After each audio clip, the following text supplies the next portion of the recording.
By the title and thumbnail, I'm sure you can already tell what today's video is all about. So yes, today's video is about me telling you how I met my husband, and I'm sure you can already see it from the thumbnail where we met. So yes, we met on NYSC camp many years back. If you don't know, if you're not Nigerian or you don't know what NYSC stands for, NYSC stands for National Youth Service Corps, and it's a compulsory 1 year of service that everyone who passes through the tertiary institution has to fulfill. Okay, so it begins with a 3-week camp in a location, and we have this camp in all 36 states of Nigeria. So in my case, I was posted to the Abuja camp. So that meant that I was going to do my NYSC year in Abuja. So while we were on camp, that was when I met my husband. I met my husband through a friend that I had met on camp as well. We were like in the same hostel. We used to do a lot of things together and all that. So she introduced me to him. And there's a lot of backstory to it, but that was how we met. And I'm sure that when she was introducing us, none of us, among the three of us, none of us ever guessed that he and I were going to become husband and wife later. But yeah, that's how we met. As I go on, I'm sure you'll be able to make the link to why I think that it's important to share this story, even though it's a very personal one. So remember that in one of my very first videos, I had shared about how I wasn't too confident about the fact that I studied education and that I was a teacher in the earlier part of my career. And even, while I was back in school, I wasn't too confident about that part. So one of the things that used to happen was I was always reluctant to tell people what I studied in school. So it used to make me shy and I was always embarrassed. And on NYSC camp, one of the first things anyone you meet would ask you is, where did you school? What course did you study? That's what usually broke the ice when you were trying to have a conversation with people. It wasn't different when I met my husband. So we got talking, and I found out where he schooled and what he studied. He told me about it. And then when it came to my turn, of course, he must have noticed the reluctance on my part to provide that information. But of course, I had no choice. I had to tell him.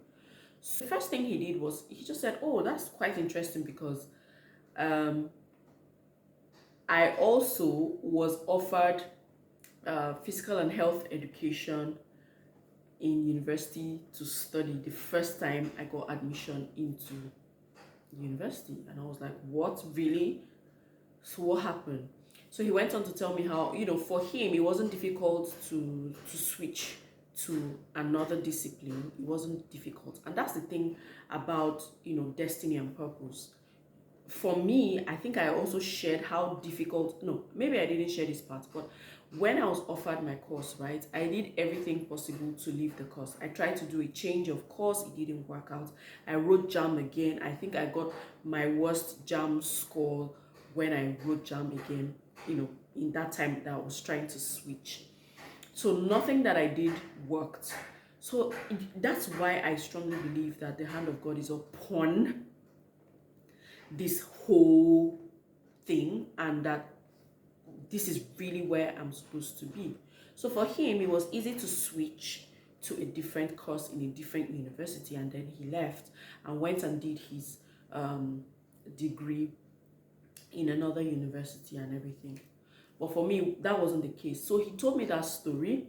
That was the first thing that, put me at ease. He understood completely. He could completely empathize with how I probably felt, because I can imagine that that's how he felt when he was giving the course as well. The second thing he said was that his mom was a teacher. Okay, that one put me a little at ease. But then when he said his sister was a teacher, I was like, what, really? Your sister is a teacher? Here's, someone I'm talking to and really connecting with, and he has all these things, all these examples and all these instances that he's bringing up, just, and I'm not sure he realized just how much the things he was saying at that time were helping me. He was the very first person, outside of my family that I would speak to and tell that this was the course I was studying, that I studied or I was studying, back then, that didn't have that, you know, exaggerated, well, I don't know if to call it exaggerated, but let me just go with exaggerated reaction.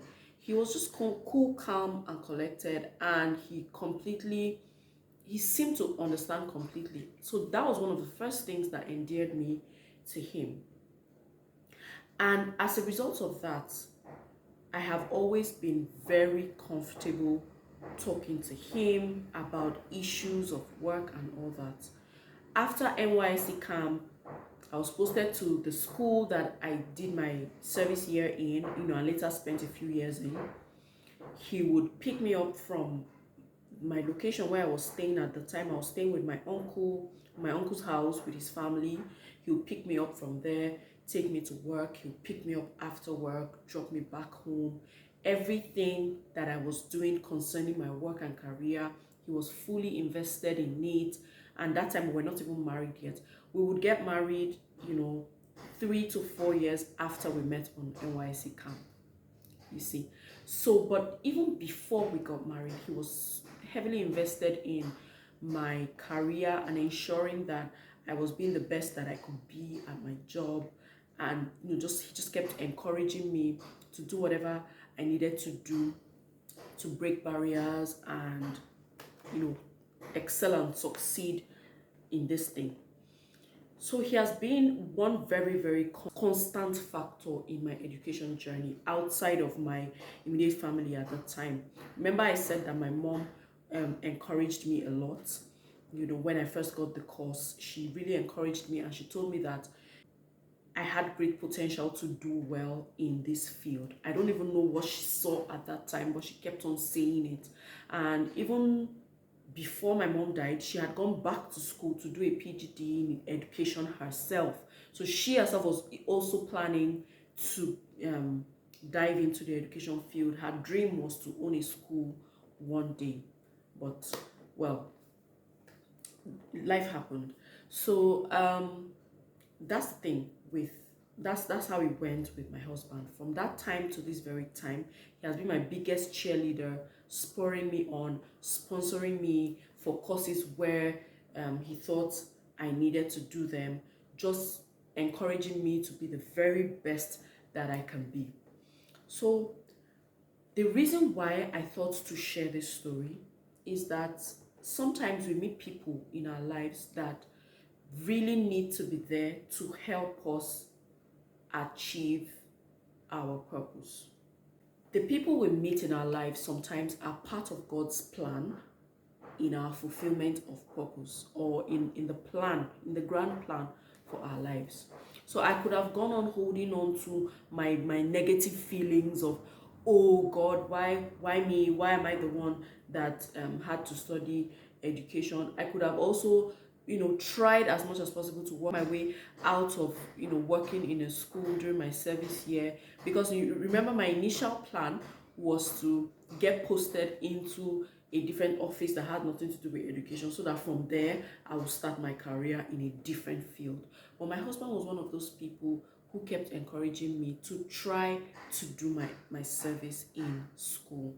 Sometimes it helps to just listen to the people that God has placed in your life. By the way, if you're hearing any sound, look, I live in a place where a lot of construction is still going on, and our next door neighbors are working. So that's the bing bing bing you're hearing. Please just ignore it if you can. Okay, so sometimes it's important to just listen to the people that are in your life, because sometimes they might be seeing opportunities where you are not seeing it. Sometimes you're beclouded with your immediate emotions, but people around you are seeing clearer because they don't have all those emotions that you're dealing with to deal with themselves, so they are able to see clearer. For me, my husband has really been that voice of reason. Many times when I want to just up and and move on to something else, especially something outside of the line of education. He's like, no, you still have more to do there. Just calm down. Simply because you're facing, one difficulty or the other right now doesn't mean you just up and leave. So for me, he has always been that steadying voice, and I'm super, super thankful to him. So please share with me in the comments. Can you relate to anything that I've said? And even if you don't have anything to say, just drop a thank you for my husband, because see that man, he has been an amazing person. Possibly, if not for the part he has played in this journey, you may not be seeing me. I wouldn't be seated here right now talking to you so confidently about matters of education. So even if you don't have anything to say, just say thank you, Mr. Afiemo. You are a rare gem. Okay? So thank you so much for watching today's video. Please like, comment, and share this video to all and sundry. I hope you picked one or two things. I know that this video was all over the place, right? That's how it is when I'm telling stories. But if you picked anything at all from it, let me know in the comments. And don't forget to subscribe if you have not yet subscribed. If you have subscribed and you haven't clicked on the notification bell, please click on the notification bell so that you can be the first one to know whenever I post a new video. I'll see you guys in another one. Bye.